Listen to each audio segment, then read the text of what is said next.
রব্বানা যালামনা বলেন রব্বানা যালামনা আনফুসানা ওয়া ইল্লাম তাগফির লানা ওয়া তারহামনা লানাকুনান্না মিনাল খাসিরিন বলে বলে মসজিদে কেঁদেছো, আসরের নামাজ পড়ে কেঁদেছো, যোহরের নামাজ পড়ে কেঁদেছো, মাগরিবের পড়ে কেঁদেছো, এশার নামাজ পড়ে কেঁদেছো। এ বান্দা, নামাজের মুসল্লা যখন বসে যাও, আমি আল্লাহকে তোমরা বারবার বল, আল্লাহ গো আমার গুনাহ মাফ করে দাও। তারপরও আমি তোমাদের এই গুনাহ মাফ করে নেই।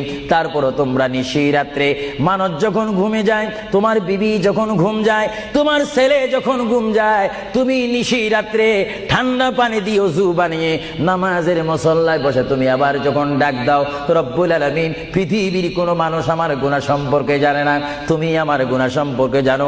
আমি এমন গুনাহ করেছি আমার বিবি জানে না, বিবি গুনাহ করেছে আমি জানি না। আল্লাহ তুমি সব কিচ্ছু জানো। হে আমার প্রভু, তুমি আমাকে মাফ করে দাও। আমার আল্লাহ বলে, তারপরও যদি তোমাদেরকে আমি মাফ না করি, তারপরও বান্দা তোমরা আমার রহমতের দরজা থেকে